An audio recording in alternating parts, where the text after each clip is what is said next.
Yan, magandang umaga. Update tayo sa mga stock birds natin. Katakon na lang kumain, no? Yan, yung mga stock birds natin. So, yan, malaya sila rito mag-viewing. Yan, yung mga inakay natin, ayaw pumasok. Malaya. Inuopen lang natin yung viewing para malaya sila mag-viewing dyan. Pero temporary lang sila rito kasi para sa ano to eh. Para sa ang design talaga daw north and south. Since nandun yung north sa kabila, south dito sa kabila, ito mangyayari rito. Dito natin ilalagay yung ano, yung mga summer bird natin pansamantala. Sige, kumuha tayo ng sing-sing. So ito yung mga ano natin, ng stock natin.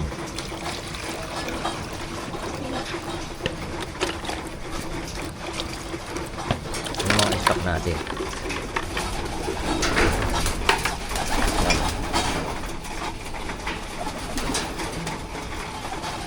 Ayan, ito. Mayroon na sila ng tubig, iinom na yung mga yan. Ayan. Ayan. Ganyan kalulusog ng ating mga ano, ating mga stock dito. Ayan, isa, tagal na yung kotong nun sa ulo, hindi pa rin lumabalik. Nabugbog yun eh ng isang ano, pinares ko dati, binugbog siya ng kapares niya, hindi ko alam kung bakit eh, siguro ayaw magpaasawa. Meron ganun eh, pag ayaw magpaasawa binubugbog ng lalaki.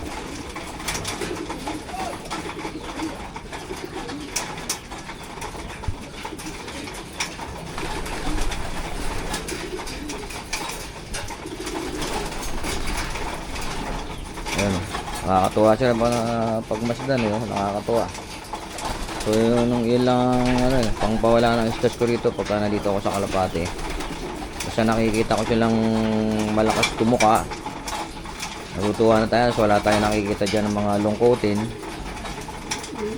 Ibig sabihin maganda yung alaga natin,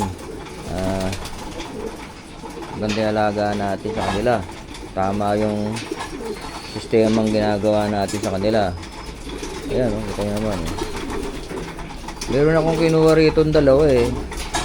Pinagpares ko sana, ihabol ko ng ano, ng summer race. Naging lungkutin naman.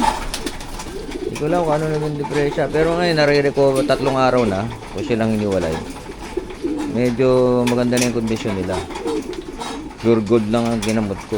Pangatlong araw ngayon. So mukhang ano naman, nagre-response naman sa gamot. Biglang naging lungkutin, pero ngayon medyo masaya na sila dun. Nilagay ko sila, hiniwalay ko sila sa ano, nilagay ko sila sa isang cage, nilagay ko doon sa lumang loft natin sa bahay namin, kasi may 4 na pairs pa ron eh, pang-4 sila. Yung dalawa may itlog, tapos merong may siw-siw.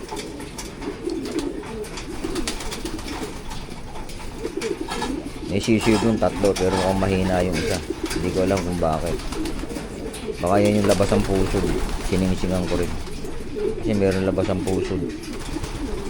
Pagka labas ang pusod, mukha yata hindi talaga tatagal. So yan, no? Yan po yung update sa ating mga stock breeders. Yan. Parang ready to breed na sila eh. Pero yung ba, maglulugon pa yung mga yan. Ano. So hindi ko pa alam kung kailan sila dapat maglugon eh. Kaya ano, hindi ko pa alam kailan sila dapat maglugon. Pero gagamitin ko sila. Ang plano ko, gagamitin ko sila mga October pa. Ipoproduce ko na yung no, north and south. Sana maaga yung south na makuha natin na sing-sing, para ano, after nung north breeding natin eh ano na tayo, makapag-sing-sing na tayo ng south. So usually kinukuha naman natin ano eh, puro 5 sets ng 5 sets. So isa nga nagugulat ako sa sarili ko eh. Yung iba kung kumuha lang 2, 3 set, minsan isang set lang eh. Ako pa puro 5 sets. Ewan ko, siguro dahil newbie tayo, pangalawang taon pa lang natin lumalaro. Hindi pa natin masyadong nararamdaman yung sakit ng gastos, pero paunti-unti nararamdaman ko na rin kasi sa dami. Dami lang itong stocks natin. Ayan, pero dyan tayo mamimili. Dito tayo mamimili ng ating gagamitin next summer tsaka next south. Ayun, nagpasawa na yung isa ron. Pulsayon yun. Babae pala yun, yung pulsayon. Naobserbahan ko kahit na babae, bumuburukotok. So yun. Maraming salamat sa panonood. In-update ko lang kayo sa ating mga stock breeders. Yan, ganyan na sila kaganda, ganyan kaganda kilos nila. Yan, panoodin nyo. Oo. So, marami nang umaawit dito kaso nga, sabi ko nga, madamot nga po ako sa kalapati pa sa alaga ko. Nahawa ako sa kanila pag pinamigay ko o binenta ko. Kasi ano kaya magiging kalagayan nila doon sa pupuntahan nila. Dito, happy pa naman sila Happy pa naman sila dito sa pag-aalaga ko. Yan, maraming salamat sa panonood.